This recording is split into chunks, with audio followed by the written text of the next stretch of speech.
5 taong nagpaalipin sa Dubai, tiniis ang bango ng ibang bayan para sa pamilya. Ngunit sa pagbalik ko, ang sarili kong kama ay kinalalagyan na ng iba. Asawa ang turing ko sa kanya, basura ang tingin niya sa akin. Pinatay nila ang Clara na marunong magmahal. Ngayon, ang babalik ay ang Clara na marunong maningil. Handa ka na bang makitang gumuho ang iyong mundo, Marco? Huwag kang mag-alala, Elena. Pipirma rin siya sa kasunduan. Saan ba siya pupunta? Wala siyang pera, wala siyang natapos, at wala na siyang ibang matatakbuhan kundi ang bahay na ito. Nanigas ang buong katawan ko sa likod ng bahagyang nakabukas na pinto ng aming silid.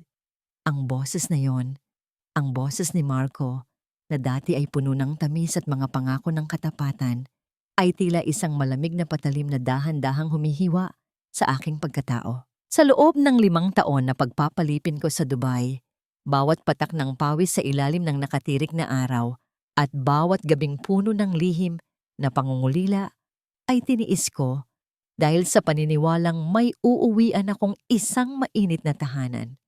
Ngunit sa sandaling ito, ang bawat salitang lumalabas sa kanyang bibig ay nagpapatunay na ang tahanang iyon ay isa lamang palasyong gawa sa buhangin na unti-unti nang tinatangay ng malupit na alon ng kataksilan.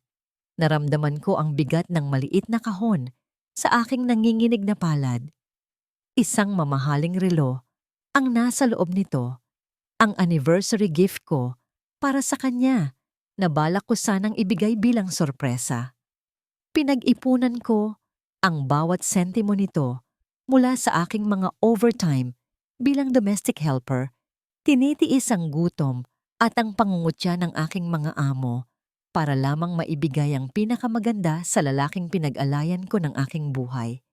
Tiningnan ko ang aking sariling mga kamay sa ilalim ng malamlam na ilaw ng pasilyo. Magaspang ang mga ito, may mga tuyong kalyo, at tila naging matanda na bago ang panahon dahil sa paglilinis ng mga sahig at paglalaban ng mga damit ng ibang tao.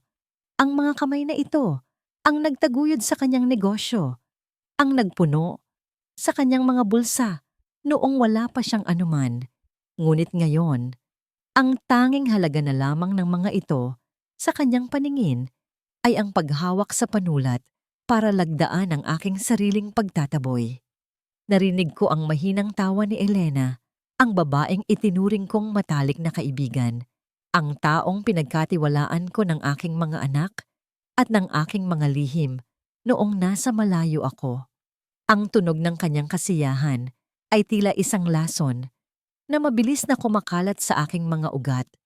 Nagpapatuyo sa huling patak ng pag-asa sa aking puso. Pakiramdam ko ay biglang nawalan ng hangin ang buong paligid.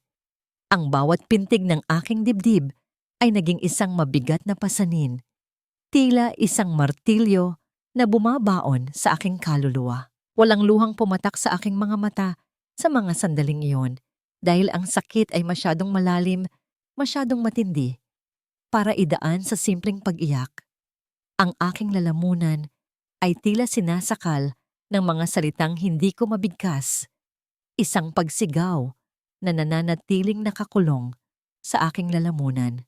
Dahan-dahan, bumitaw ang aking mga daliri sa hawak kong kahon. Ang pagbagsak nito sa makapal na alpombra ay hindi lumikha ng anumang ingay, isang tahimik na pagtatapos sa isang pangarap na akala ko ay panghabang buhay.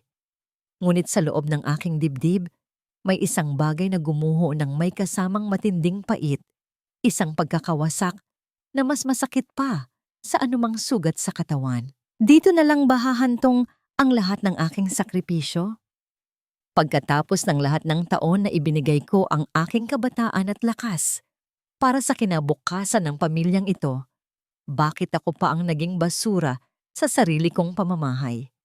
Sa gitna ng katahimikan ng gabi, habang pinagmamasdan ko ang anino ng 2 taong nagtataksil sa akin, isang katanungan ang paulit-ulit na humahampas sa aking isipan. Sa dinami-dami ng bagyong sinuong ko para sa kanya sa ibang bayan, bakit ako pa ang kailangang maiwan na mag-isa at basang-basa sa gitna ng ulan? Nabalik lamang ang aking diwa nang marinig ko ang pagpihit ng doorknob. Mabilis akong umatras sa dilim. Ang aking puso ay tila isang ibong nagpupumiglas sa hawla ng aking tadyang. Ang bawat hakbang ko palayo ay tila paglalakad sa ibabaw ng mga basag na bubog. Hindi ko alam kung saan ako pupunta. Ngunit isa lang ang sigurado sa aking isipan. Ang Clara na pumasok sa bahay na ito nang may pagmamahal ay wala na. Ang natitira na lamang ay ang malamig na abo ng isang babaeng namatay sa loob ng sarili niyang tahanan. Lumabas ako sa aming bahay na tila isang estranghero. Bitbit ang isang maliit na maleta na naglalaman lamang ng iilang piraso ng damit at ang aking mga luma ng pangarap.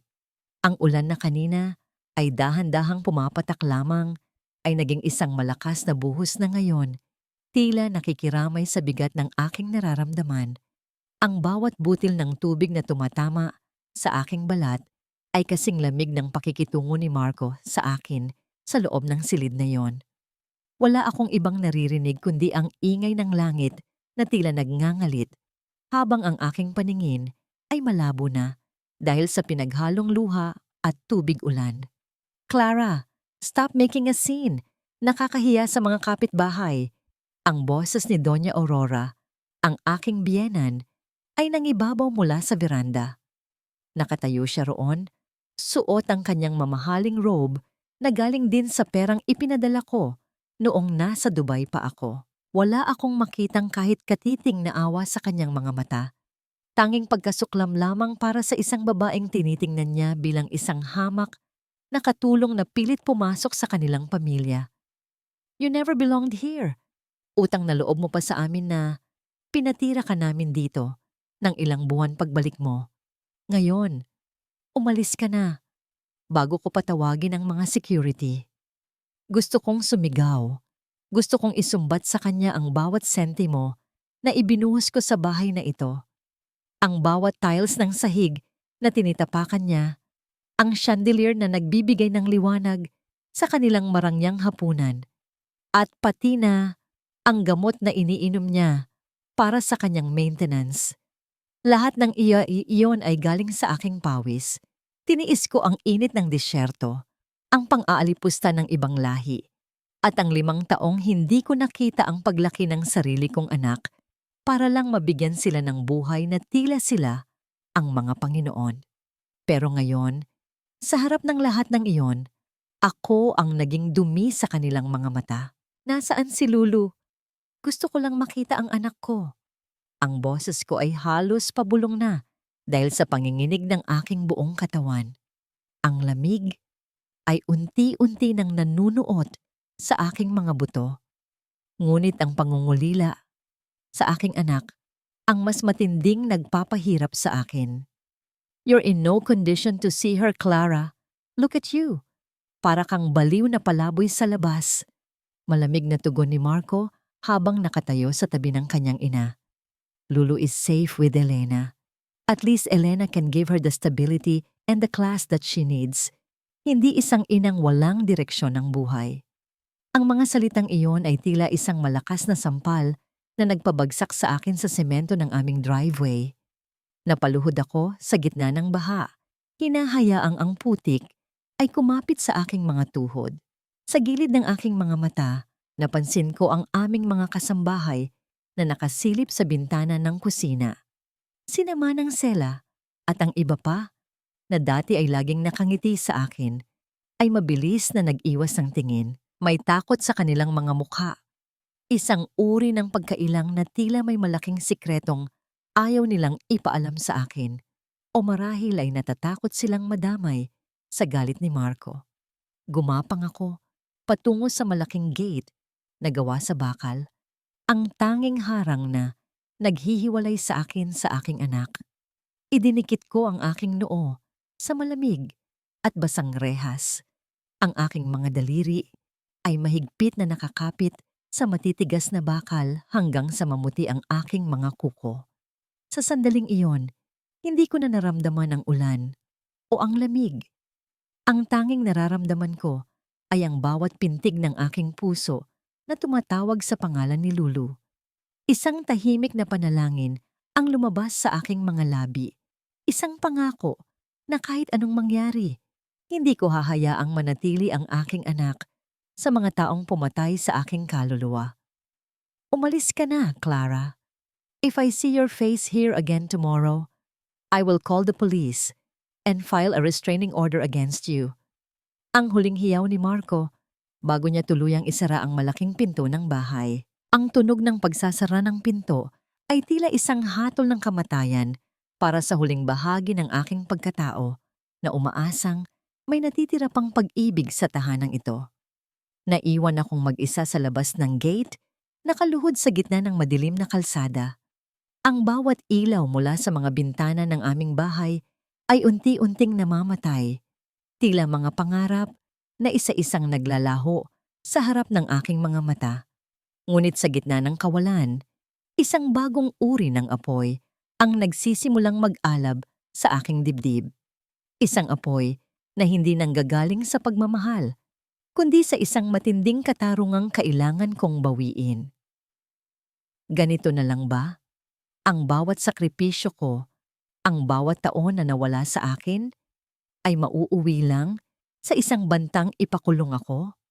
Habang pinagmamasdan ko ang malaking bahay na itinayo ng aking mga kamay, isang tanong ang nananatiling nakatusok sa aking puso na tila isang karayom. Paano ko mababawi ang aking anak kung ang sarili kong asawa ang naging pinakamabagsik kong kaaway? Tapusin mo na ito, Clara. Huwag mo nang pahirapan ang sarili mo at ang mga tao sa paligid mo. Mas magiging tahimik ang buhay ni Marco at ni Lulu kung wala ka na. Ang boses ni Elena ay tila isang malat na bulong ng demonyo sa gitna ng kadiliman. Nakatayo siya ilang metro ang layo sa akin, protektado ng isang malaking payong, habang ako ay hinahayaan ang bawat patak ng ulan na lumamon sa aking pagkatao. Nandito ako sa gilid ng tulay, kung saan ang ilaw ng lungsod ay sumasalamin sa madilim at mabilis na agos ng ilog sa ibaba. Ang bakal na rehas na aking kinakapitan ay kasing lamig ng katotohanang wala na akong balikan. Hindi sapat kay Elena na nakuha na niya ang aking asawa at ang aking tahanan. Gusto niyang masigurado na wala nang natitirang hininga sa babaeng dati ay itinuring niyang kapatid. You're just a shadow, Clara. Isang OF2 na sinuwerte lang sandali. Pero sa huli, balik ka rin sa putik na pinanggalingan mo. Pagpapatuloy niya ng may mapanuyang ngiti. Look at you. Wala kang pera, wala kang kakampi. Kahit mamatay ka rito, walang iiyak sa'yo kundi ang mga linta mong kamag-anak na umaasa lang sa padala mo. Tumingin ako sa malayo, sa kumpas ng tubig, na tila isang malaking kumot na handang tumanggap sa aking pagod. Sa bawat salitang binitawan ni Elena, nararamdaman ko ang unti-unting pagbigat ng aking mga talukap. Ang bawat alaala ng aking pagsisikap sa Dubai, ang mga hapong tinitiis ko, ang init para lang makapag-ipon ng balikbayan box, ang mga gabing kausap ko ang unan dahil sa sobrang pangungulila, ay tila mga pahina ng libro na isa-isang sinusunog sa harap ko. Ang lahat ng iyon ay nauwi sa isang tulay na walang patutunguhan. Dahan-dahan, itinaas ko ang aking kanang kamay. Pinagmasdan ko ang aking wedding ring. Ang gintong tila nagbibigay ng huling kislap sa gitna ng ulan. Sa loob ng mahabang panahon, ang singsing na ito ang naging simbolo ng aking katapatan.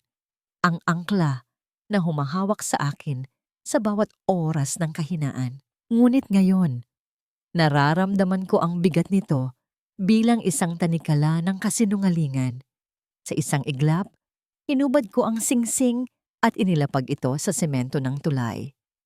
Ang tunog ng pagtama ng ginto sa matigas na sahig ay hindi narinig sa gitna ng dagundong ng ulan, ngunit sa aking pandinig, iyon ang huling hudyat ng aking paglaya bilang isang biktima. Ito na ang gusto nyo, di ba? Ang mawala ako? Ang aking boses ay naging kalmado, isang katahimikang mas nakakatakot kaysa sa bagyo. Tumingin ako ng diretso sa mga mata ni Elena, ang huling pagkakataon na makikita niya ang takot sa aking mukha.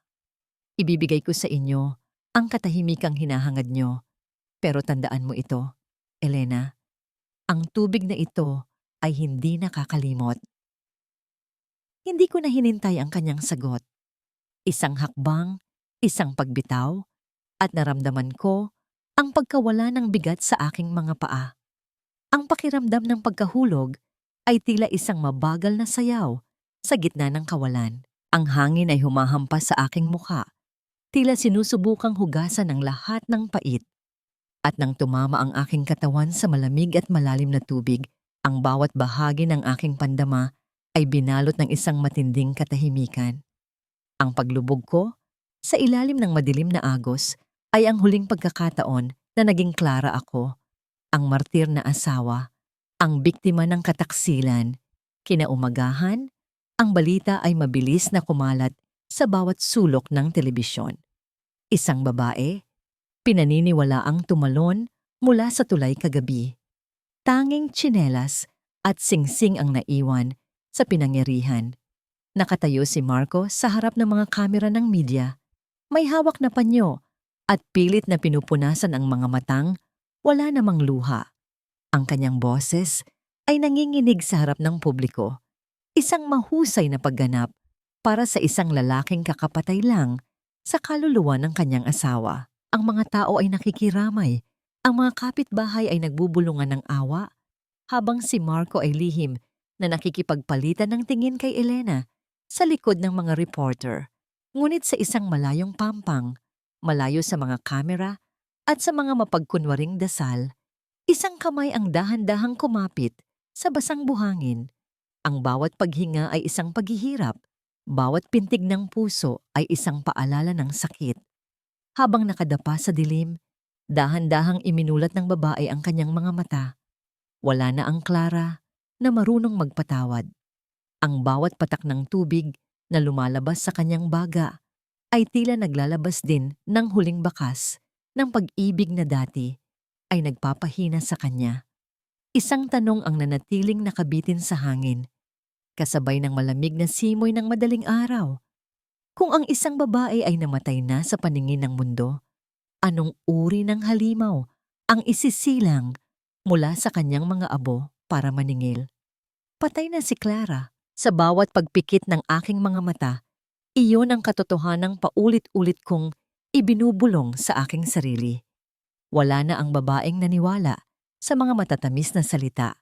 Wala na ang asawang nagpaalipin para sa isang tahanang gawa sa kasinungalingan. Sa maliit at tahimik na islang ito, kung saan ang tanging maririnig ay ang banayad na paghampas ng tubig sa mga puting buhangin at ang paggaspas ng mga dahon ng niyog sa itaas. Dahan-dahan kong binubuo ang mga piraso ng aking nadurog na pagkatao. Uminom ka muna nito, Clara. Kailangan mong magpalakas. Ang malumanay na boses ni Attorney Sarah ang bumasag sa katahimikan ng aking pag-iisip. Inabutan niya ako ng isang tasa ng mainit na tsa. Ang usok nito ay dahan-dahang humahalo sa malamig na simoy ng dagat. Si Sarah ay hindi lamang isang abogada. Siya ang babaeng tinulungan ko noong kami ay nasa Dubai pa. Noong mga panahong siya ang minaltrato ng kanyang amo at wala siyang matakbuhan, ako ang nagtago sa kanya. Ako ang nagbigay ng huling dirham ko para makatawag siya sa embahada. Ngayon, ang utang na loob na yon ay bumabalik sa akin sa paraang hindi ko inaasahan. Siya ang sumagip sa akin sa pampang. Siya ang nagtago sa akin sa mundong naniniwalang isa na lamang akong alaala sa ilalim ng ilog. Madam C, iyan na ang magiging pangalan mo simula ngayon, sabi ni Sarah habang inilalatag ang mga bagong dokumento sa ibabaw ng lumang kahoy na mesa. Isang mayamang investor mula sa abroad na naghahanap ng mapaglalagyan ng kapital sa Pilipinas. Malinis ang lahat ng papel mo, Clara. Walang makakakilala sa iyo. Tiningnan ko ang mga dokumento. Ang bawat pahina ay tila isang pasaporte patungo sa isang buhay na punong-puno ng paghihiganti. Ngunit alam ko sa loob ko na hindi lang ito tungkol sa paniningil.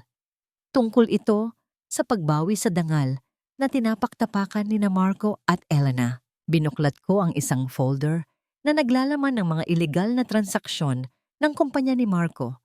Mga dokumentong lihim kong kinopya bago ako lumayas. Ang bawat numero at lagda roon ay tila mga bala na gagamitin ko para pabagsakin ang kanilang imperyo. Tumayo ako at dahan-dahang lumapit sa isang malaking salamin na nakasandal sa dingding ng kubo. Ito ang unang pagkakataon na hinarap ko ang aking sariling refleksyon matapos ang gabing iyon sa tula. Kinuha ko ang gunting sa mesa at nang walang pag-aalinlangan, sinimulan kong gupitin ang aking mahabang buhok, ang buhok na dati ay hinahaplos ni Marco, ang buhok na naging saksi sa aking pagiging martir. Ang bawat hibla na nalalaglag sa sahig ay tila isang bahagi ng aking kahapon na tuluyan ko nang pinuputol. Nang matapos ako, isang ibang babae ang tumingin pabalik sa akin mula sa salamin. Maikli na ang aking buhok, mas matalim ang tingin ng aking mga mata, at ang aking mga labi ay hindi na nanginginig sa takot. Wala na ang bahid ng pagiging domestic helper. Ang nakikita ko na ngayon ay isang babaeng handang sumabak sa anumang laban. Ang aking balat na dati ay tila tuyo sa pagod ay nagsisimula nang kuminis sa ilalim ng pag-aalaga ni Sarah. Ngunit ang mas malaking pagbabago ay nasa loob ko. Ang aking puso na dati ay punong-puno ng pag-ibig ay naging isang matigas na bato, malamig at hindi natitinag. Are you sure about this, Clara? Once you go back, there's no turning around. Seryosong tanong ni Sarah habang nakatingin sa aking bagong anyo. Sigurado na ako, Sarah. Hindi ako babalik para magmakaawa. Babalik ako para ipakita sa kanila na ang abong iniwan nila sa tulay ay naging isang apoy na tutupok sa lahat ng kinuha nila sa akin. Ang aking boses ay naging matatag, walang bakas ng pag-aalinlangan. Inayos ko ang aking suot na itim na bestida. Ang tela nito ay marangya at kumakapit sa aking katawan ng may awtoridad. Sa loob ng ilang linggo, naging abala ako sa pag-aaral ng galaw ng merkado, sa pagbabago ng aking paraan ng pagsasalita, at sa paglilibing sa bawat emosyong maaaring maging kahinaan ko. Ngunit sa gitna ng lahat ng ito, may isang bagay na hindi ko kayang alisin sa aking isipan, ang mukha ni Lulu. Ang bawat gabi ay ginugugol ko sa pag-iisip kung kumain na ba siya, kung hinahanap niya ba ako, o kung tinuturuan na siya ni Elena na kalimutan ang kanyang tunay na ina. Kinuha ko ang isang maliit na itim na bilong gawa sa lace at isinuot ito sa aking ulo. Bukas ang araw ng aking sariling memorial service. Isang miron na nakaitim ang lilitaw sa likod ng mga nagdadalamhati. Isang anino na magmamasid sa sarili niyang libing. Habang pinagmamasdan ko ang aking bagong mukha sa salamin, isang mapait na ngiti ang sumilay sa aking mga labi. Handa na ba kayong makaharap ang multo ng inyong mga kasalanan? Dahil sa bawat luha na pumatak sa aking mukha noong gabing iyon, isang hagupit ng katarungan ang ibabalik ko sa inyo ng may interes. Nakakasuka ang amoy ng tagumpay kapag ito ay itinayo sa ibabaw ng isang puntod na wala pang isang buwang natutuyo ang lupa.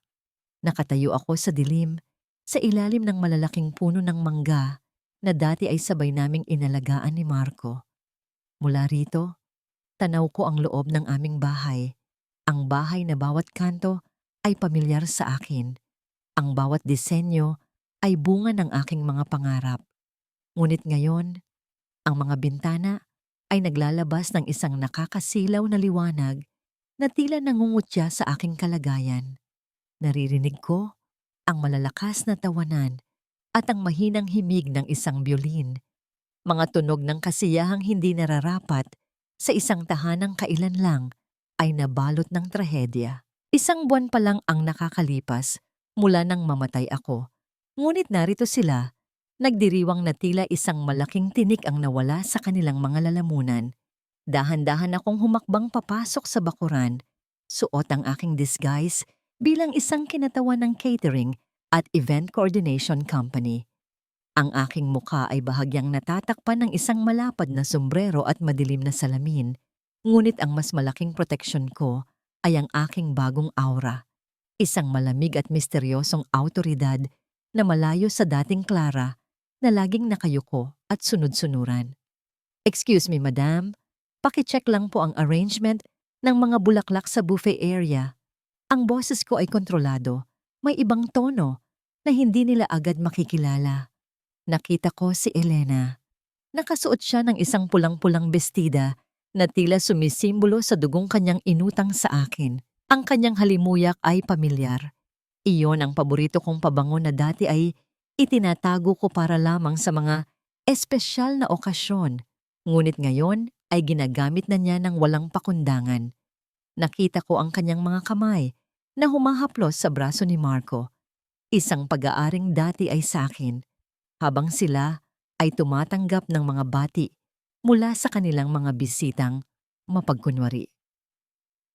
Ang bawat ngiti ni Marco ay tila isang bagong latay sa aking likuran. Paanong ang lalaking iniyakan ko ng husto ay nagagawa ng humalakhak ng ganoon kabilis? Ngunit ang mas matinding sakit ay dumating nang makita ko ang aking anak. Si Lulu ay nakaupo sa isang sulok, suot ang isang mamahaling damit na tila hindi naman siya komportable. Lumapit sa kanya si Elena at hinawakan ang kanyang mukha para sa isang picture, isang pagkukunwaring mapagmahal na ina sa harap ng mga kamera.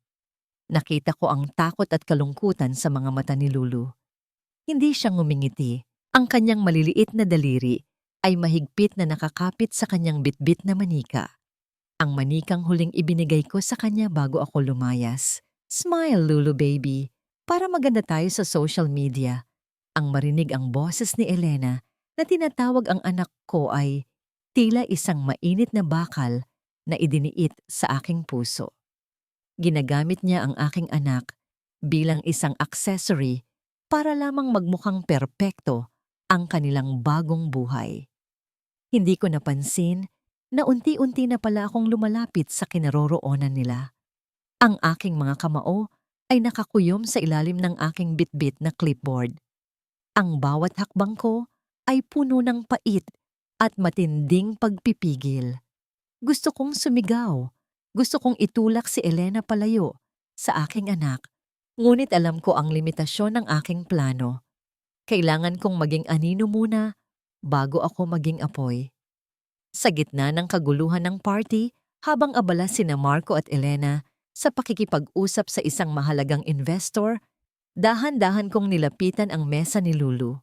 Ang aking puso ay tila isang tambol na mabilis ang pagtibok. Bawat pintig ay nagpapaalala sa akin ng panganib na aking kinakaharap. Tumigil ako sa kanyang tabi at nagkunwaring nag-aayos ng mga kubyerto sa mesa. "Ayos ka lang ba, bata?" Ang aking bulong ay puno ng pag-iingat, ngunit hindi ko mapigilan ang panginginig ng aking boses sa sobrang pangungulila. Tumingala si Lulu. Ang kanyang mga mata ay nanlaki ng bahagya habang tinitingnan ang aking mukha sa ilalim ng sombrero. May isang pamilyar na kislap sa kanyang mga mata, isang uri ng pagkilala na tanging sa pagitan lamang ng isang ina at anak ang makakaintindi. Dahan-dahang itinaas ni Lulu ang kanyang maliit na kamay at hinawakan ang dulo ng aking daliri. Ang init ng kanyang balat ay tila isang kuryenteng gumising sa bawat bahagi ng aking pagkatao. "Nanay?" Ang mahinang tawag na yon ay tila nagpahinto sa pag-ikot ng aking mundo. Ang boses ni Lulu, na puno ng pag-asa at pagkalito, ay narinig sa gitna ng ingay ng party. Nanigas ako sa aking kinatatayuan habang nararamdaman ang paglapit ng mga hakbang ni Marco mula sa aking likuran. Mababago ba ng isang salita ang lahat ng aking pinagplanuhan? O ito na ang simula ng aking pagkabuko sa gitna ng palasyo ng mga traidor? "Anak, huwag kang magulo. Maraming bisita." Ang malamig na boses ni Marco ay mabilis na bumasag sa sandali ng aming pagtatagpo. Naramdaman ko ang paglapit ng kanyang anino, ang amoy ng kanyang mamahaling alak na humahalo sa halimuyak ng mga bulaklak sa paligid. Mabilis kong ibinaba ang aking tingin at inayos ang dulo ng aking malapad na sombrero. Ang aking puso ay tila isang ligaw na kabayong nagpupumiglas sa loob ng aking dibdib. Bawat pintig ay nagpapaalala sa panganib na maari akong makilala sa isang maling galaw lamang. "I'm sorry, sir. Baka po naninibago lang ang bata sa dami ng tao." Ang aking boses ay ginawa kong matigas at propesyonal, malayo sa malambot na himig na nakasanayan ni Marco. Hindi ako tumingin sa kanya. Sa halip ay mabilis kong kinuha ang tray ng mga baso at tumalikod ng may pekeng pagmamadali. Narinig ko ang mahinang pag-ungol ni Marco, tila hindi naging interesado sa isang hamak na tauhan ng catering. "Elena, dalhin mo muna si Lulu sa loob. She's being weird again." Ang kawalang bahala sa kanyang boses ay tila isang bagong latay sa aking likuran, ngunit ito rin ang nagbigay sa akin ng lakas na maglakad palayo nang hindi lumilingon. Kinabukasan, ang Clara na muntik nang magmakaawa sa paanan ng kanyang anak ay tuluyan ko nang ibinaon sa limot. Sa loob ng aking opisina, sa itaas ng isang marangyang gusali sa Makati, ang nakaupo na ay si Madam. Ang bawat piraso ng impormasyong nakalap ko tungkol sa kumpanya ni Marco, ang kumpanyang itinayo gamit ang bawat sentimong pinaghirapan ko sa Dubai, ay nakalatag na sa aking harapan. "Attorney Sarah, ituloy na natin ang plano. I want all the major investors to know about the inconsistencies in their latest project." Ang utos ko habang pinaglalaruan ang isang mamahaling pluma sa aking mga daliri. "Siguraduhin mong malalaman nila na ang kumpanya ni Marco ay isang barkong punong-puno ng butas na unti-unti nang lumulubog." Sa loob lamang ng isang linggo, nagsimulang gumuho ang tila perpektong mundo ni na Marco at Elena. Ang mga tawag mula sa mga bangko ay naging sunod-sunod. Ang mga hiling para sa refund ng mga kliyente ay bumuhos na tila isang malakas na ulan. Sa bawat balitang nakakarating sa akin tungkol sa kanilang pagpapanik, nararamdaman ko ang isang uri ng kasiyahang hindi ko kailanman inakalang mararamdaman ko. Isang malamig at estratehikong pananagumpay. "Marco, what is happening? Bakit hindi ma-approve ang loan natin para sa bagong bahay?" Narinig ko ang boses ni Elena sa isang wiretap na inilagay ng aking mga tauhan. Ang boses na dati ay puno ng tamis, ay puno na ngayon ng paghihinala at galit. "I thought you said everything was under control." "I don't know, Elena. Parang may kung sinong multo na humaharang sa lahat ng galaw ko." Ang boses ni Marco ay nanginginig sa stress. Isang himig na hindi ko kailanman narinig nung ako pa ang sumasalo sa lahat ng kanyang problema. Isang gabi, habang mag-isa ako sa aking opisina, kinuha ko ang isang lumang litrato mula sa aking pitaka. Litrato namin yon ni Marco nung unang taon ko sa Dubai. Magkayakap kami, puno ng pag-asa, nangangako ng katapatan. Dahan-dahan kong inilapit ang dulo ng litrato sa apoy ng isang kandila. Pinanood ko kung paano dahan-dahang kinakain ng apoy ang kanyang mukha, kung paano naging abo ang mga pangakong naging tanikala sa akin sa loob ng maraming taon. Ang amoy ng nasusunog na papel ay humalo sa katahimikan ng silid, isang simbolikong paglilibing sa huling bakas ng pag-ibig na dati ay nagpapahina sa akin. Walang tunog ang paglamon ng apoy, ngunit sa aking pandinig, iyon ang pinakamagandang musika ng paglaya. Tapos na ang oras ng pagpapanggap, Marco. Bulong ko sa hangin habang pinapanood ang huling bahagi ng litrato na naging itim na abo. Ngayon, malalaman mo kung ano ang pakiramdam nang mawalan ng lahat sa gitna ng kadiliman. Sa sumunod na umaga, ang katahimikan ng opisina ni Marco ay binasag hindi ng ingay, kundi ng pagpasok ng isang grupo ng mga lalaking nakabarong at may bitbit na mga legal na dokumento. Ang kanilang mga muka ay seryoso at ang bawat hakbang nila sa marmol na sahig ay tila isang hatol na hindi na mababawi. "Mr. Marco, We are from the Internal Revenue and the Securities Commission. We have a warrant to audit all your financial records effective immediately. Ang mukha ni Marco ay nawalan ng kulay. Tila isang bangkay na nakatayo sa gitna ng kanyang sariling imperyo. Sa malayo, mula sa loob ng aking itim na sasakyan, pinanood ko ang eksena ng may malamig na ngiti. Ang bitag ay nakasara na at wala nang matatakbuhan ang lalaking akala ay kaya niyang itapon ang isang tao nang walang kapalit. Ngunit sa gitna ng tagumpay na ito, isang tanong ang biglang sumagi sa aking isipan. Sapat na ba ang pagbagsak ng kanyang negosyo para pagbayaran ang bawat luhang pumatak sa aking mga mata? O ito pa lamang ang simula ng isang mas masakit na katapusan? Ang bawat kasinungalingan ay tila isang kristal na palasyo, maganda sa paningin, ngunit sadyang marupok at madaling mabasag sa oras na dumaan ang isang malakas na pagyanig. Sa loob ng marangyang kondominium ni Marco at Elena, ang hanging dati ay puno ng halimuyak ng mamahaling pabango ay napalitan na ng isang uri ng tensyon na nakakasakal. Hindi sapat sa akin na makita silang bumagsak sa aspeto ng pera. Gusto kong makita kung paano dahan-dahang kakainin ng takot at paghihinala ang kanilang mga kaluluwa. Isang hapon, habang ang langit ay nagbabadya muli ng ulan, nagpadala ako ng isang espesyal na regalo sa kanilang pintuan. Walang nakasulat na pangalan, walang mensahe, tanging isang lumang tsinelas na basa at may bahid ng putik. Iyon ang kapares ng tsinelas na suot ko noong gabing itinaboy nila ako sa ulan. Ang gabi kung kailan pinili nilang itapon ang lahat ng aking sakripisyo.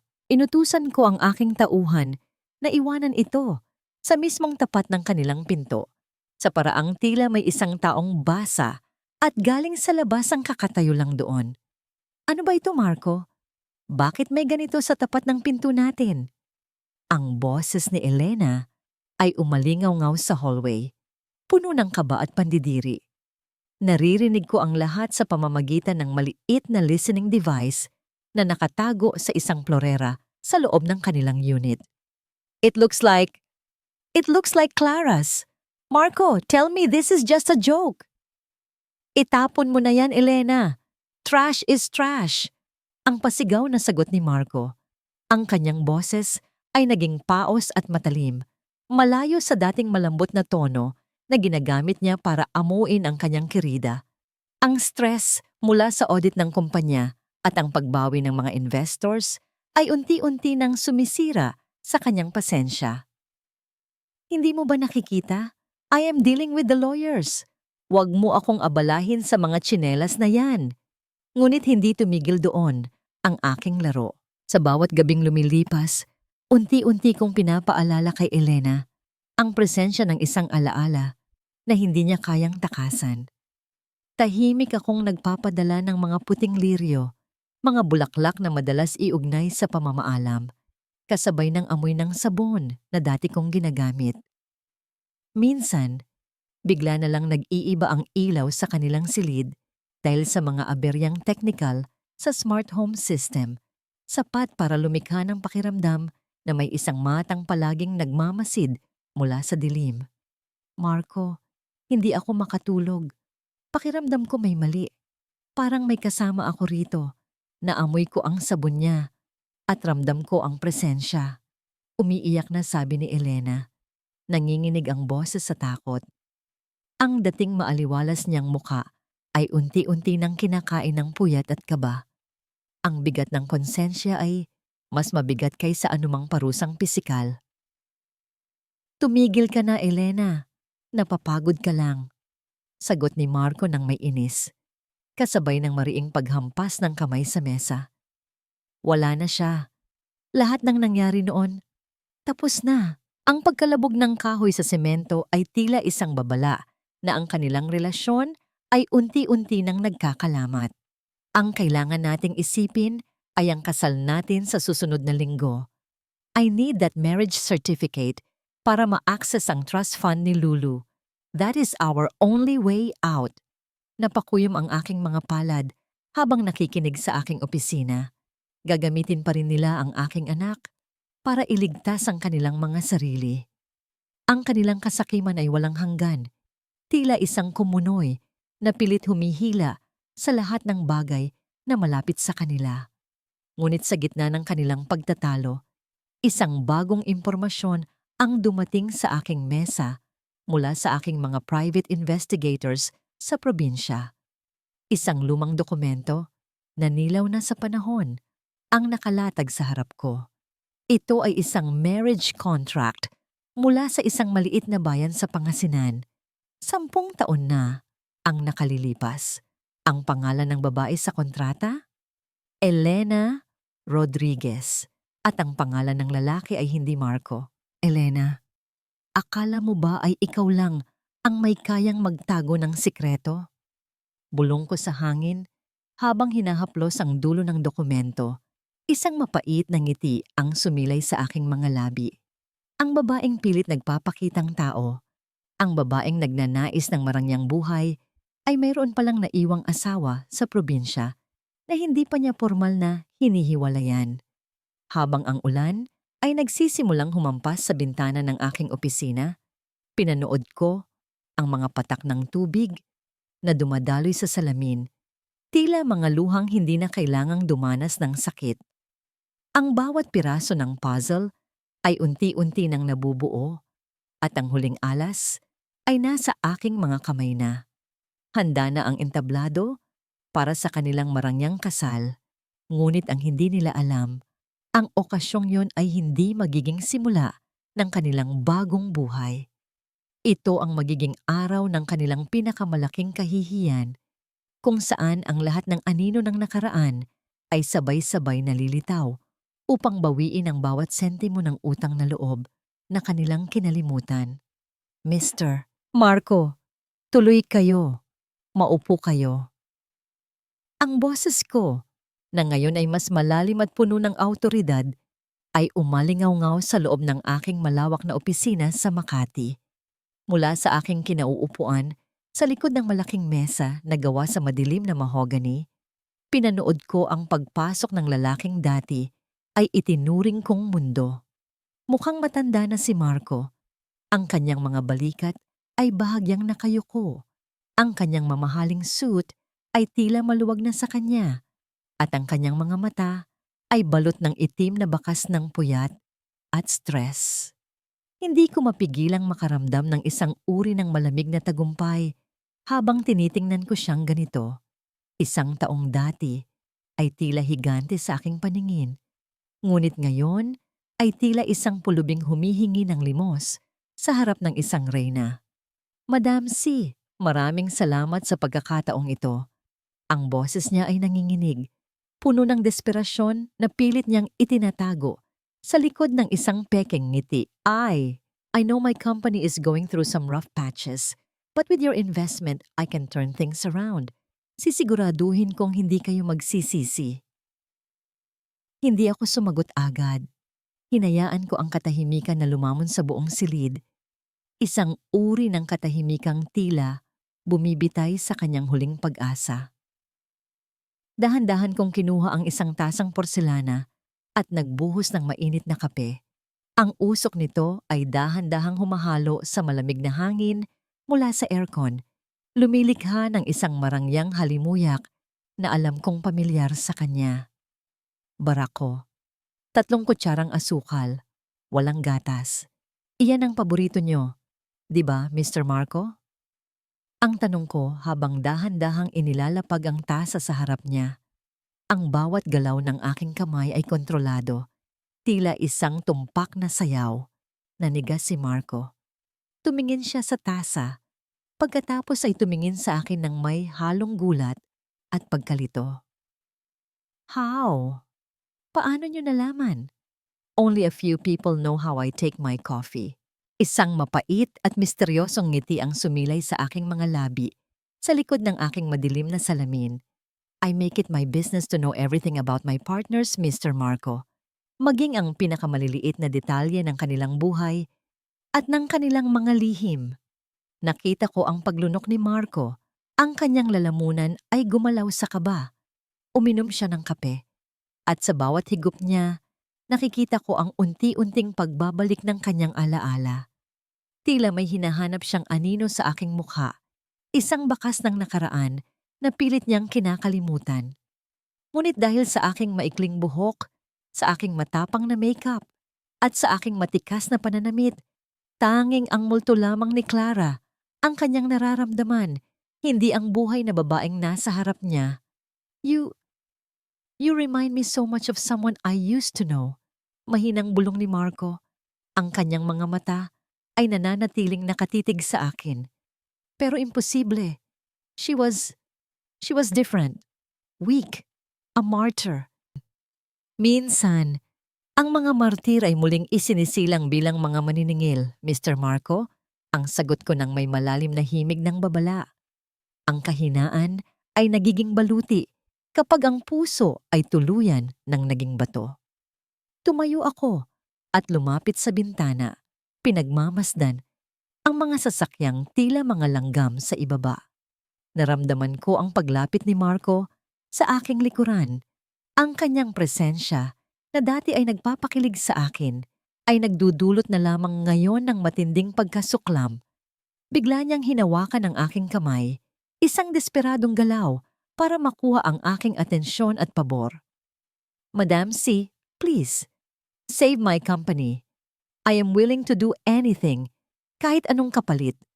Ang kanyang boses ay puno ng pagsusumamo habang dahan-dahan niyang inilapit ang aking kamay sa kanyang mga labi at hinalikan ito bilang tanda ng pasasalamat at pagpapasakop. Naramdaman ko ang pagbaliktad ng aking sikmura sa haplos ng kanyang mga labi sa aking balat. Ang bawat bahagi ng aking katawan ay tila gustong sumigaw sa pandidiri, ngunit nanatili akong matigas. Tiningnan ko siya mula sa itaas ng aking balikat. Ang aking mga mata ay malamig na tila yelo. Sa bawat segundo na lumilipas, mas lalong tumitindi ang aking pananalig na ang lalaking ito ay hindi kailanman karapat-dapat sa kahit isang patak ng aking mga luha. Ang kanyang pagpapasakop ay hindi bunga ng pagsisisi, kundi ng takot na mawala ang marangyang buhay na tinatamasa niya. Dahan-dahan kong binawi ang aking kamay mula sa kanyang pagkakahawak. Kumuha ako ng isang piraso ng mamahaling tissue sa aking mesa at marahang pinunasan ang bahaging idinikit niya sa kanyang mga labi. Sa harap mismo ng kanyang mga mata, nakita ko ang panliliit ng kanyang anyo, ang mabilis na pagdaan ng kahihiyan sa kanyang muka na tila isang sampal na walang tunog. Don't get too ahead of yourself, Mr. Marco. Ang boses ko ay kasing talim ng isang labaha. I am an investor, not a saint. I don't give out miracles for free. I understand, Madam C. I will do everything. Just name your price. Mabilis niyang tugon. Pilit na ibinabalik ang kanyang dignidad habang inaayos ang kanyang gusot na kurbata. I want a guarantee, Mr. Marco. Isang kasiguraduhan na hindi masasayang ang bawat sentimong ilalagak ko sa kumpanya mo. Ang dugtong ko habang dahan-dahang naglalakad pabalik sa aking upuan. Kailangan kong maging collateral ang lahat ng inyong personal na ari-arian, kabilang ang inyong bahay sa Forbes Park. Kung hindi mo mababayaran ang utang sa loob ng 6 na buwan, ang lahat ng iyon ay mapupunta sa akin. Nanlaki ang mga mata ni Marco. Ang bahay na iyon ang tanging bagay na natitira sa kanyang pangalan, ang huling simbolo ng kanyang kapangyarihan na itinayo ko mula sa aking mga sakripisyo. Pero Madam C, ikakasal na ako sa susunod na linggo. Ang bahay na iyon ang magiging regalo ko kay Elena. Hindi ko maaaring isugal ang aming tirahan. Isang malamig na tawa ang muntik nang lumabas sa aking mga labi, ngunit nanatili akong seryoso. Then choose, Mr. Marco. Isalba ang iyong kumpanya o itira ang iyong magiging asawa sa isang palasyong wala namang pundasyon. At isa pa, sigurado ka ba sa babaeng pakakasalan mo? Sa mundo ng negosyo, ang katapatan ay isang mamahaling luho na madalas ay hindi kayang bayaran ng mga taong tulad mo. Tumayo ang mga balahibo sa braso ni Marco. Ang bawat salita ko ay tila mga anino na pilit humuhuli sa kanyang mga itinatagong kasalanan. Nakita ko ang pawis na namumuo sa kanyang noo, ang mabilis na pag-atake ng pag-aalinlangan sa kanyang isipan. Ngunit ang kasakiman niya ang laging nananaig, ang takot na maghirap at maging katawa-tawa sa mata ng lipunan ay mas matindi kaysa sa anumang pagmamahal na mayroon siya para kay Elena. "Sige, Madam C, pipirma ako." Ang boses niya ay naging isang mahinang pagsuko. "I will sign the collateral. Gagawin ko ang lahat para lang hindi gumuho ang kumpanya." Habang pinapanood ko ang kanyang panginginig na kamay na humahawak sa pluma para lagdaan ang kanyang sariling bitag, naramdaman ko ang isang matinding lumbay na humalo sa aking tagumpay. Ganito ba talaga kadali para sa kanya ang ipusta ang lahat? Pagkatapos ng lahat ng taon na ako ang naging panangga niya sa bawat bagyo, ngayon ay handa siyang itapon ang lahat para lamang sa pera at kapangyarihan. Nang matapos siyang pumirma, tumayo siya at muling tumingin sa akin. "Magkikita tayo sa kasal ko, Madam C. I hope you can attend. It would be an honor to have our biggest investor there." "Oh, don't worry, Mr. Marco. Hindi ko palalampasin ang araw na yon." Ang sagot ko nang may kakaibang kinang sa aking mga mata. Dahil sa araw na yon, maraming katotohanan ang lilitaw na hindi nyo inaasahan. Nang makaalis si Marco, nanatili akong nakatitig sa pintong kanyang nilabasan. Ang bawat hakbang niya palayo ay tila isang pintig ng oras patungo sa kanyang huling paghatol. Kinuha ko ang aking cellphone at tinawagan si Attorney Sarah. Ang aking boses ay wala ng bakas ng pag-aalinlangan. Tanging ang lamig na lamang ng isang babaeng tapos na sa pagluluksa. "Sarah, ihanda mo na ang lahat. Sa araw ng kasal ni Marco, sisiguraduhin nating ang bawat kandilang sisindihan nila ay magiging mitya ng kanilang sariling pagkawasak." Habang nakatingin ako sa labas ng bintana, pinanood ko ang dahan-dahang pagdidilim ng kalangitan. Ang bawat ulap ay tila nagbabadya ng isang dilubyong walang ititira. Ang tanong na lamang na natitira sa aking isipan habang hinahaplos ko ang aking leeg na wala ng wedding ring ay ito: sa oras na lumabas ang lahat ng baho ng nakaraan, sino ang mananatiling nakatayo sa gitna ng abo ng kanilang mga kasalanan? Ang bawat marangyang kasal ay tila isang pagtatanghal sa ibabaw ng entablado kung saan ang lahat ay nakasuot ng pinakamagandang maskara. Nakatayo ako sa harap ng malaking salamin ng aking sasakyan, pinagmamasdan ng aking refleksyon bago bumaba. Suot ko ang isang itim na bestida na gawa sa seda, na tila yakap ng gabi ang aking katawan. Ang aking mukha ay nababalutan ng isang manipis na bilong itim, sapat upang magbigay ng misteryo, ngunit hindi sapat upang itago ang talim ng aking mga mata. Ngayon, ang araw na itinakda ng tadhana. Ang araw kung kailan ang bawat kasinungalingan ni Marco at Elena ay maglalaho na tila usok sa hangin. Pagpasok ko sa loob ng Civil Registrar Hall, sinalubong ako ng halimuyak ng libu-libong puting rosas at liryo. Ang paligid ay balot ng puting sutla at ang bawat detalye ay sumisigaw ng karangyaan.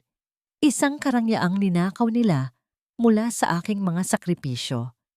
Nakita ko sina Marco at Elena sa harap, magkahawak kamay habang nakaharap sa opisyal. Si Elena ay tila isang anghel sa kanyang puting gown, ngunit para sa akin, siya ay isang mandarambong na nakasuot ng hiram na balat. Si Marco naman ay mukhang kampante na. Tila naniniwalang ang kasal na ito ang magliligtas sa kanya mula sa lahat ng kanyang problema. Nagsimula ang seremonya. Ang bawat salita ng opisyal tungkol sa pag-ibig at katapatan ay tila isang insulto sa bawat luhang pumatak sa aking mga mata. Habang papalapit ang sandali ng pagpirma sa kontrata, ang katahimikan sa loob ng bulwagan ay naging kasing bigat ng isang hatol. Kung mayroon mang sino man dito na may sapat na dahilan upang tutulan ang pag-iisang dibdib na ito, Mangyaring magsalita ngayon o manatiling tahimik habang buhay, ang boses ng opisyal ay umalingaw-ngaw.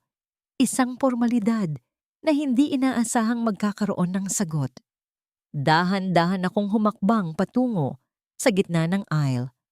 Ang tunog ng aking mga takong sa marmol na sahig ay tila isang matatag na martilyo na bumabasag sa katahimikan ng seremonya. Ang lahat ng mata ay nabaling sa akin. Ang mga bisita ay nagsimulang magbulungan at nakita ko ang pagkunot ng noo ni Marco habang tinitingnan ang babaeng nakaitim na papalapit sa kanila. I object. Ang aking boses ay malinaw at malamig. Walang bakas ng panginginig. Tumigil ako sa harap mismo ni Marco at Elena. Ang aking anino ay tila lumalamon sa kanilang puting mundo. Madam C, what are you doing? This is my wedding. Ang pasigaw na tanong ni Marco, ang kanyang mukha ay puno ng pagkalito at nagsisimulang kabahan. This is not the time or place for business. This is exactly the place for the truth, Marco. Ang sagot ko. Dahan-dahan kong itinaas ang aking kamay at hinubad ang aking bilong itim. Sa sandaling malantad ang aking mukha, ang buong bulwagan ay nabalot ng isang nakakangilong katahimikan. Nakita ko ang biglang pagkawala ng kulay sa mukha ni Elena. Ang kanyang mga mata ay nanlaki sa matinding takot na tila nakakakita ng isang multo mula sa kailaliman ng lupa. Si Marco naman ay napabitaw sa kamay ni Elena. Ang kanyang mga labi ay nanginginig habang pilit na binibigkas ang aking pangalan. Clara? Buhay ako, Marco. At dahil buhay ako, ang kasal na ito ay isang malaking krimen. Ang sabi ko habang inilalapag sa harap ng opisyal ang isang folder na naglalaman ng mga dokumento. Hindi ka maaaring magpakasal sa iba dahil legal pa tayong mag-asawa. At higit sa lahat, hindi ka maaaring magpakasal kay Elena dahil siya mismo ay kasal pa sa ibang lalaki sa probinsya. Elena Rodriguez? O dapat ko bang sabihing Elena Santos? Isang malakas na ingay ng pagkagulat ang sumabog sa buong bulwagan. Ang mga bisita ay nagsimulang maglabas ng kanilang mga telepono. Ang mga flash ng kamera ay tila mga kidlat na tumatama sa mukha ni Marco at Elena. Si Elena ay napasandal sa altar. Ang kanyang mga kamay ay nanginginig habang sinusubukang takpan ang kanyang mukha. Hindi totoo yan. Marco, nagsisinungaling siya.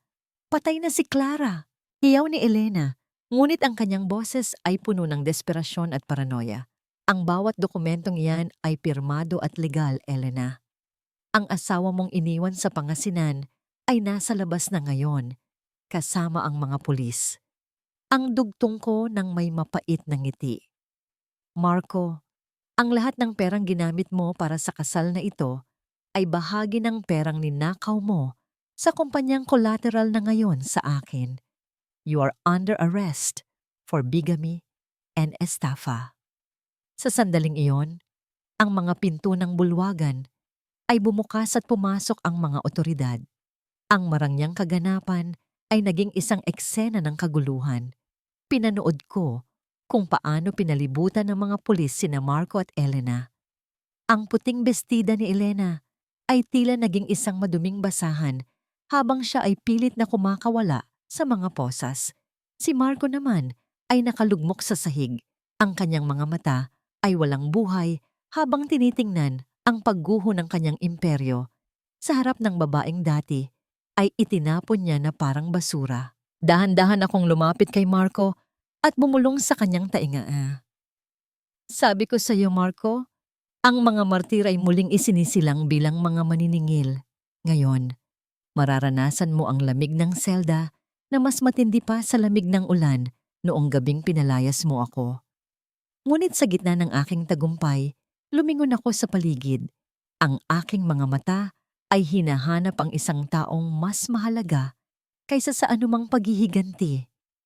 Nasaan si Lulu? Bakit wala siya sa gitna ng lahat ng ito? Isang matinding kaba ang biglang gumapang sa aking dibdib. Isang pakiramdam na ang aking laban ay hindi pa tapos.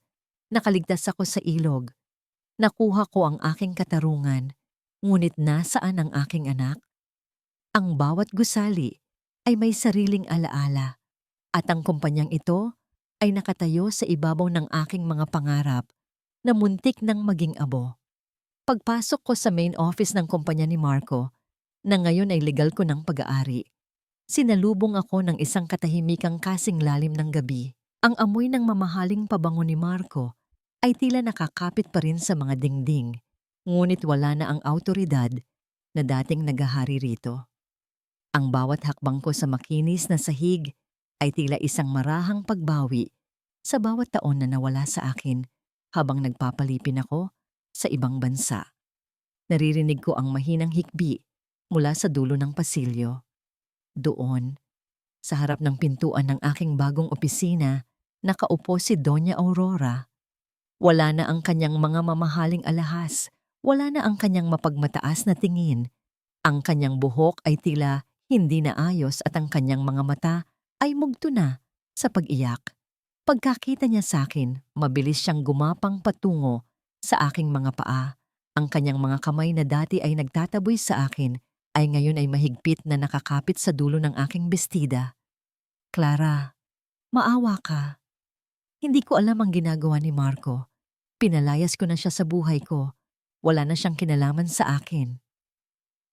Ang kanyang pagsusumamo ay puno ng kawalang hiyaan. Huwag mo akong hayaang maghirap. Ibinigay ko naman sa iyo ang lahat noong nandito ka. 'Di ba? Tandaan mo ang utang na loob mo sa pamilyang ito. Tiningnan ko siya ng may halong awa at pagkasuklam. Ang isang inang handang itakwil ang sariling anak para lamang mailigtas ang kanyang karangyaan ay isang uri ng nilalang na hindi karapat-dapat sa anumang respeto. Dahan-dahan kong inalis ang kanyang mga kamay sa aking damit. Ang tanging utang na loob na mayroon ako, Aurora, ay sa sarili kong mga kamay na nagtrabaho ng husto. Ang bawat sentimo na ginamit nyo ay galing sa pawis ko sa Dubai. Ngayon, ang katarungan na ang maniningil sa inyo. Iniwan ko siyang nakahandusay sa sahig at pumasok ako sa loob ng opisina.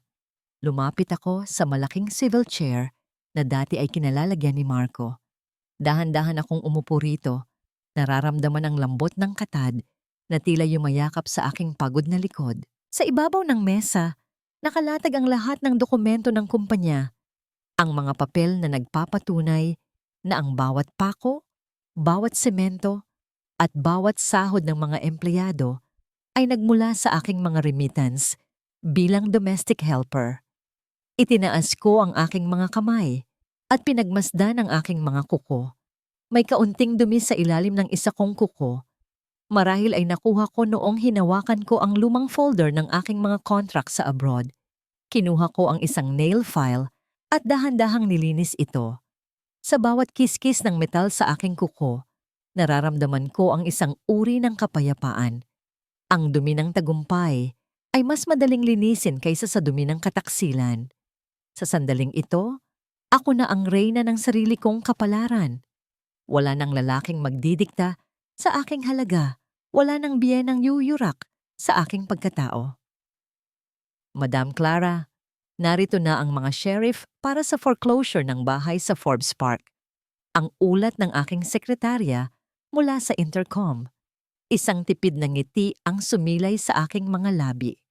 Sige, siguraduhin niyo na walang maiiwang kahit isang gamit ni Elena sa bahay na yon. Itapon ang lahat ng bakas ng kanyang pananatili sa labas ng gate. Ngunit sa gitna ng aking paglasap sa tagumpay, biglang tumunog ang aking personal na telepono. Isang hindi kilalang numero ang lumitaw sa screen. Pagkasagot ko, isang boses na puno ng takot at hingal ang narinig ko sa kabilang linya. Ito ang guro ni Lulu sa eskwelahan. Madam Clara, pasensya na po. May nangyaring hindi inaasahan? Akala po namin ay ang driver niyo ang sumundo kay Lulu kaninang Reyes. Ngunit nang i-check namin ang logbook, hindi pala ito ang inyong tauhan. Nawawala po si Lulu. Wala na siya sa loob ng campus. Ang nail file na hawak ko ay nahulog sa sahig. Lumikha ng isang matalim na tunog na tila humiwa sa aking katahimikan. Ang hangin sa loob ng air-conditioned na silid ay biglang naging kasing init ng disyerto. Ang kumpanyang ito, ang pera, ang lahat ng ari-arian na nabawi ko, biglang nawalan ng saysay ang lahat ng iyon. Ang bawat pintig ng aking puso ay naging isang matinding hiyaw ng pangamba. Nagawa pa bang gamitin ni Elena ang huling alas niya bago siya tuluyang makulong? O may iba pa bang kaaway na hindi ko napansin sa gitna ng aking paglalakbay patungo sa katarungan? Dahan-dahan akong tumayo. Ang aking mga tuhod ay nanginginig sa takot na baka ang aking tagumpay ay kapalit ng kaligtasan ng aking anak. Habang nakatingin ako sa labas ng bintana, ang mga sasakyan sa ibaba ay tila mga aninong naglalaho sa dilim, kasabay ng aking takot na baka huli na ang lahat para mailigtas ang tanging kayamanang tunay na mahalaga sa akin. Walang kasing tuli ng paglipad ng oras kapag ang buhay ng iyong anak ang nakataya. Ang bawat segundo na lumilipas ay tila isang patak ng dugo na nawawala sa aking katawan. Matapos ang ilang oras na puno ng pagkabalisa at walang humpay na pakikipag-ugnayan sa mga pulis at kay Attorney Sarah, natuntun namin ang lokasyon ng sasakyang kumuha kay Lulu. Hindi ito dinala sa kung saan-saang bodega.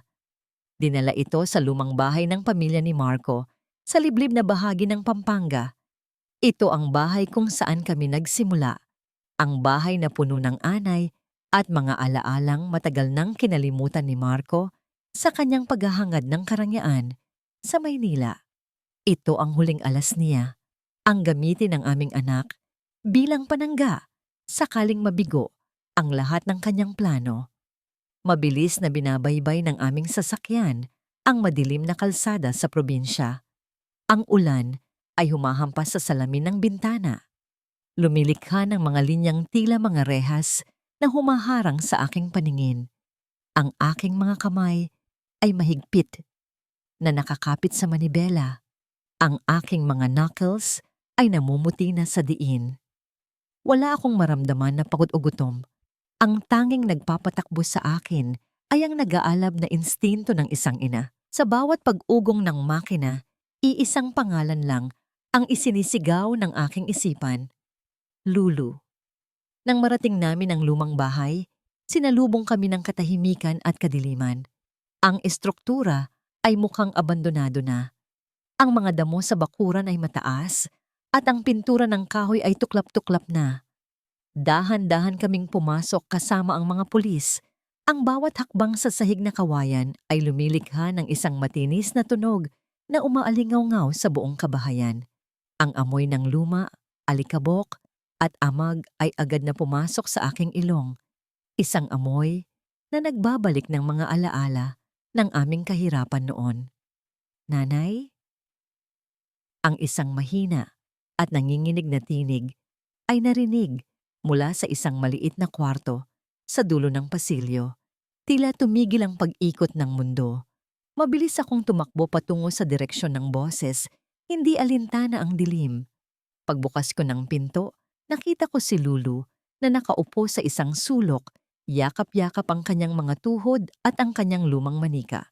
Binabantayan siya ng isang matandang katiwala na mukhang napilitan lamang sumunod sa utos ni Marco. Sa sandaling makita ako ni Lulu, mabilis siyang tumayo at tumakbo palapit sa akin. Ang pagdampi ng kanyang maliit na katawan sa akin ay tila isang gamot na agad na pumawi sa lahat ng aking sugat. Lumuhod ako at niyakap siya ng mahigpit. Ibinabaon ang aking mukha sa kanyang leeg. Ang amoy ng kanyang buhok, isang pinaghalong amoy ng pawis at baby powder, ay ang pinakamabangong halimuyak na naamoy ko sa buong buhay ko. Ito ang amoy ng tahanan, ang amoy ng dahilan kung bakit ako lumaban, kung bakit ako nagpanggap na patay, at kung bakit ako bumangon mula sa abo. Ang aking mga luha ay dahan-dahang pumatak sa kanyang damit, hindi dahil sa sakit, kundi dahil sa labis na pasasalamat. Buhay siya, ligtas siya, at sa wakas, nasa akin na siya muli. Kinabukasan, bago tuluyang isara ang kabanata ng aking nakaraan, nagtungo ako sa presinto kung saan nakakulong si Marco. Kailangan ko itong gawin, hindi para sa kanya, kundi para sa aking sariling kapayapaan. Nadatnan ko siya sa loob ng isang masikip at madilim na selda. Ibang-iba na ang Marco na nakaharap ko ngayon. Wala na ang mamahaling suit, wala na ang ayos ng buhok, at wala na ang yabang sa kanyang mga mata. Nakaupo siya sa isang matigas na bangko, nakatungo, at tila pasan ng mundo. Nang makita niya ako, mabilis siyang lumapit sa rehas. Ang kanyang mga kamay ay kumapit sa bakal na tila isang taong nalulunod. Clara, Clara, patawarin mo ako. Ang kanyang boses ay garalgal at puno ng pagsisisi. Patawarin mo ako. Nagkamali ako. Gagawin ko ang lahat. Bawiin mo lang ang kaso. Isang pamilya tayo, di ba? Isipin mo si Lulu. Tiningnan ko siya ng diretso sa mga mata. Hinintay ko ang galit. Hinintay ko ang puot na sumabog sa aking dibdib. Ngunit sa halip na nagngangalit na apoy ng puot, isang malalim at malamig na awa ang naramdaman ko. Hindi ito ang uri ng awa na nagtutulak sa isang tao na magpatawad at kumalimot, kundi ang awa na nararamdaman mo kapag nakakita ka ng isang marangyang gusali na tuluyan ng gumuho at naging isang bundok ng walang silbing debris. Si Marco, ang lalaking dati kong tinitingala at inikutan ng aking mundo, ay isa na lamang ngayong estranghero na nakakulong sa sarili niyang mga maling desisyon. Huwag mong gamitin si Lulu para saluhin ka sa pagbagsak mo, Marco. Ang sagot ko, ang aking boses ay kalmado ngunit matalim, tila isang hatol na hindi na mababali. Ang pamilyang sinasabi mo ay matagal nang namatay noong gabing pinalayas mo ako sa gitna ng ulan. Ang pamilyang yon ay tinapos mo noong pinili mong paniwalaan ang mga kasinungalingan ni Elena kaysa sa katapatan ng asawang nagkandakuba para sa'yo. Si Elena. Si Elena ang may kasalanan ng lahat. Nilason niya ang isip ko, Clara. Maniwala ka sa akin. Ang kanyang mga daliri ay mahigpit na nakakapit sa rehas na bakal. Ang kanyang mga mata ay nanlalaki sa desperasyon habang pilit niyang isinisisi sa iba ang kanyang kapalaran. Ang tunog ng kanyang pagmamakaawa ay umaalingaw-ngaw sa makipot na pasilyo ng kulungan, ngunit hindi nito natinag ang pader na nakapalibot sa aking puso. Umiling ako ng dahan-dahan. Hindi si Elena ang nagbukas ng pinto para palayasin ako. Hindi si Elena ang tumangging ipakita sa akin ang anak ko. Ikaw yon, Marco. Ikaw ang gumawa ng bawat desisyon. At ngayon, ikaw rin ang magbabayad ng bawat sentimo ng utang na yon. Dahan-dahan akong tumalikod. Narinig ko ang kanyang paghagulgol, ang tunog ng kanyang pagbagsak sa semento habang tinatawag ang aking pangalan. Clara, huwag mo akong iwan dito. Clara. Ang bawat pagtawag niya ay tila hangin na lamang na dumadaan sa aking tainga. Naglakad ako palabas ng presinto. Ang bawat hakbang ko ay magaan. Tila may isang mabigat na kadena ang tuluyan nang natanggal sa aking mga paa. Paglabas ko sa pintuan, sinalubong ako ng mainit na sikat ng araw. Ang bagyo ay tuluyan ng lumipas. Sa loob ng sasakyan, naghihintay si Lulu. Mahimbing siyang natutulog sa kandungan ni Attorney Sarah. Yakap pa rin ang kanyang lumang manika. Pinagmasdan ko ang mukha ng aking anak, ang payapa niyang paghinga, ang mahahaba niyang pilikmata na namana niya sa akin. Sa sandaling iyon, naramdaman ko ang tunay na kahulugan ng tagumpay. Hindi ito ang pagbawi sa kumpanya, hindi ito ang pagpapakulong kay Marco at Elena. Ang tunay na tagumpay ay ang kakayahang protektahan ang ngiti ng batang ito at bigyan siya ng kinabukasang malayo sa anino ng takot at panloloko. Pumasok ako sa sasakyan at dahan-dahang hinaplos ang buhok ni Lulu.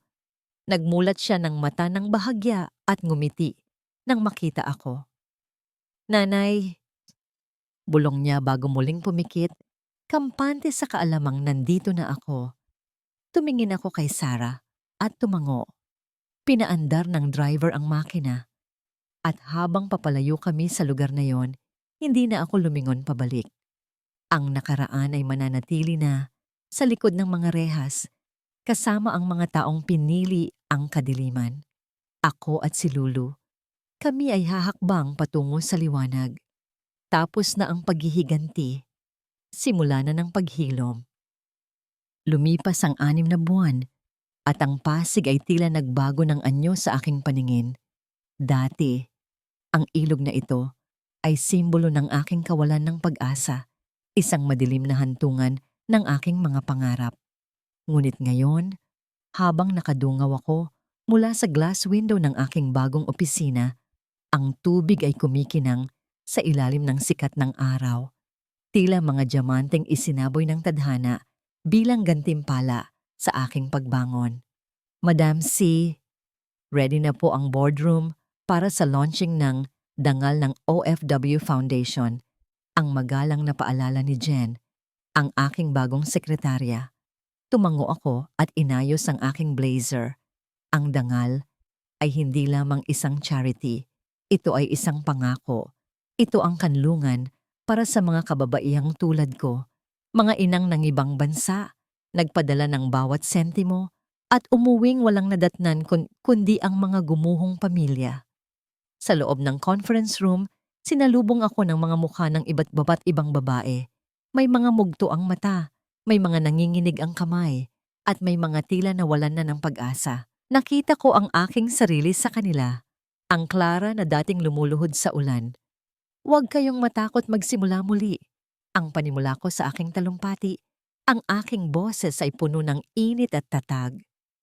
Ang sabi nila, ang babae ay parang kawayan, yumuyuko sa bagyo, pero hindi nababali. Pero mali sila. Tayo ay parang ginto, mas pinapanday ng apoy, mas kuminang, mas tumitibay. Ang inyong halaga ay hindi nakabase sa lalaking iniwan kayo, kundi sa kakayahan niyong itayong muli ang inyong sarili mula sa wala. Nang matapos ang programa, bumalik ako sa aking pribadong opisina. Sa ibabaw ng aking mesa, may isang puting sobre na nakapatong. Walang selyo, ngunit pamilyar ako sa sulat kamay na nasa likod nito. Galing ito sa City Jail. Kinuha ko ang sobre. Naramdaman ko ang gaspang ng papel sa aking mga daliri. Ito marahil ang huling liham ni Marco o baka kay Elena. Marahil ay puno ito ng panibagong pagsusumamo o di kaya ay sumbat. Sa loob ng ilang sandali, naglaro sa aking isipan ang pagnanais na basahin ito upang malaman kung nagsisisi na ba talaga sila o kung gaano sila nahihirapan sa loob. Ngunit mabilis ding naglaho ang kuryosidad na yon. Ano pa ba ang kailangan kong marinig mula sa nakaraan? Ang kanilang mga salita ay wala nang bisa sa aking kasalukuyan. Dahan-dahan kong nilukot ang sobre. Hindi ko ito binuksan. Ang tunog ng pagrunot ng papel ay tila musika ng aking ganap na paglaya. Inihulog ko ito sa basurahan sa ilalim ng aking mesa, kasama ng iba pang mga bagay na wala ng halaga. Ang Clara na naghahanap ng closure sa ibang tao ay matagal nang namatay. Ang babaeng nakatayo ngayon ay may sarili ng kapayapaan. Bago umuwi, nagpasya akong dumaan sa tulay, ang mismong tulay kung saan nagsimula ang lahat. Huminto ang sasakyan sa gilid at lumabas ako bitbit ang isang pumpon ng puting rosas. Ang hangin ay sariwa, humahaplos sa aking pisngi na tila isang malambing na pagbati. Lumapit ako sa railing sa tumingin sa ibaba. Ang tubig ay payapa na dumadaloy. Inihulog ko ang mga bulaklak, isa-isa. Pinanood ko silang tangay ng agos palayo hanggang sa maging maliliit na tuldok na lamang sila sa kalayuan. Paalam, Clara, bulong ko sa hangin. Salamat sa pagtitiis mo noon. Dahil sa sakit na dinanas mo, naging matibay ako ngayon. Pag-uwi ko sa bahay, ang bahay na nakapangalan na sa akin at kay Lulu, sinalubong ako ng aking anak. Tumatakbo siya palapit sa akin. May bitbit na isang drawing. Ipinapakita nito ang isang babaeng may suot na korona at isang batang babae na magkahawak kamay sa ilalim ng araw. Nanay, ikaw to. You look like a queen. Masayang sabi ni Lulu. Napangiti ako at niyakap siya ng mahigpit. Ang init ng kanyang maliliit na braso na nakapulupot sa aking leeg ay mas mahalaga pa sa anumang kwintas na ginto o titulo ng lupa. Inamoy ko ang kanyang buhok, amoy araw at laro, amoy ng isang batang malaya at walang takot. Ito ang amoy ng tagumpay. Ang makita siyang ligtas, masaya, at lumalaki ng may dignidad, iyon ang tunay na imperyong itinayo ko mula sa mga guho. Yes, baby, we are queens of our own castle. Bulong ko sa kanya habang hinahalikan ang kanyang noo. Hinawakan ko ang simpleng singsing sa aking kanang daliri. Ito ay isang singsing na may maliit na diamante. Hindi galing sa isang lalaki, kundi binili ko para sa aking sarili. Ito ang simbolo ng aking sumpa na hindi ko na muling iaasa ang aking halaga sa pagmamahal ng iba. Ako na ang nagmamay-ari ng aking puso at ako na rin ang may hawak ng susi ng aking kinabukasan. Habang pinapanood ko ang paglubog ng araw mula sa aming bintana, ang kulay kahel na liwanag ay bumalot sa buong Pasig. Wala na ang bagyo, wala na ang takot. Ang natitira na lamang ay ang payapang agos ng buhay na handa kaming tanggapin. Binuksan ko ang pinto ng beranda at lumabas kami ni Lulu. Ang hangin ay sariwa at puno ng pag-asa. Sa wakas, ang bagong umaga ay hindi na lamang isang pangarap na iginuguhit sa papel. Ito ay ang realidad na aming nilalakaran. May mga nagsasabing ang panahon ang pinakamahusay na manggagamot. Ngunit para sa akin, ang panahon ay isa lamang saksi. Ang tunay na nagpapahilom sa atin ay ang ating sariling desisyon na huwag nang maging biktima ng ating nakaraan. Ilang taon na ang lumipas mula nang mangyari ang unos na yon. Nakatayo ako ngayon sa harap ng isang bulwagan na puno ng mga kababaihan, mga inang OFW na umuwi na may bitbit na mabibigat na bagahe sa puso, mga asawang iniwan, at mga babaeng minsang naniwala na wala na silang halaga. Ito ang unang anibersaryo ng dangal ng OFW Foundation. Ang aking munting paraan upang ibalik sa mundo ang tulong na natanggap ko noong ako ay nasa ilalim. Habang nagsasalita ako sa entablado, nakita ko ang kislap ng pag-asa sa kanilang mga mata. Hindi na sila nakatingin sa akin bilang si Madam C, ang mayamang negosyante na kinatatakutan ng mga traidor. Nakatingin sila sa akin bilang si Clara, ang babaeng minsang lumuhod sa putik at ngayon ay nakatayo ng taas noo. Ang inyong mga sugat ay hindi mga marka ng inyong kahinaan. Ang sabi ko sa kanila, ang aking boses ay pumupuno sa katahimikan ng silid. Ang mga ito ay mga medalya ng inyong katapangan. Huwag kayong matakot magsimula muli. Dahil sa bawat pagguho, may pagkakataon tayong itayo ang isang mas matibay na pundasyon. Matapos ang programa, lumapit sa akin si Attorney Sarah. May inabot siyang isang maliit na folder, ngunit ang nangiti niya ay nagsasabing, hindi ito tungkol sa negosyo. Ito ay ang huling balita tungkol sa mga taong naging dahilan ng aking pagluha. Ibinalita niya na si Marco ay tuluyan ng nawalan ng pag-asa sa loob ng kulungan. Ang lalaking dati ay hindi makalabas ng bahay nang hindi plansado ang damit, ay ngayoy pinabayaan na ang kanyang sarili. Araw-araw daw itong nakatulala sa rehas, paulit-ulit na binabanggit ang pangalan namin ni Lulu. Si Elena naman, ang babaeng labis na nagpahalaga sa kanyang ganda at karangyaan, ay iniwan na ng lahat. Walang bumibisita sa kanya, at ang kanyang ganda ay unti-unti nang kinain ng pait at pagsisisi sa loob ng selda. Isinarado ko ang folder at ibinalik ito kay Sarah. Wala akong naramdamang tuwa, wala ring awa, tanging kapayapaan lamang. Ang katarungan ay hindi laging tungkol sa paghihiganti. Minsan, ito ay ang simpleng paghahayaan sa tadhana na ilagay ang bawat tao sa lugar na nararapat sa kanila. Sila ay bahagi na ng kasaysayan na hindi ko na kailangang balikan. Umuwi ako sa aming bahay habang bumubuhos ang malakas na ulan. Dati, ang tunog ng ulan ay nagdadala sa akin ng takot at lamig. Naaalala ko pa ang pakiramdam ng tubig na humahampas sa aking balat habang ako ay tinataboy palabas ng gate. Ngunit ngayon, sa loob ng aking mainit at maliwanag na sala, ang ulan ay tila isang oyay na nagpapatulog sa mundo. Naupo ako sa aking paboritong sofa, hawak ang isang tasa ng mainit na tsokolate. Sa kabilang sofa, naroon si Lulu, na ngayon ay isa ng matalinong dalagita na abala sa pagbabasa ng kanyang libro. Tumingin siya sa akin at ngumiti. At sa ngiting iyon, nakita ko ang lahat ng dahilan kung bakit sulit ang bawat sakripisyo. Wala nang lalaking naghihintay sa akin sa hapagkainan. At sa totoo lang, hindi ko na yon hinahanap. Buo ako, masaya ako, at higit sa lahat, malaya ako.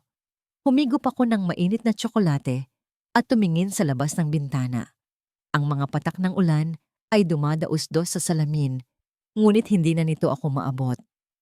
Ako si Clara, ang babaeng tinupok ng apoy ng pagsubok, ngunit hindi naging abo. Sa halip mula sa abo, ako ay naging isang diamante, matigas, maningning, at hindi na muling mababasag. Ito ang aking kwento. Ito ang aking pagbangon. At ito ang simula ng aking walang hanggang tagumpay.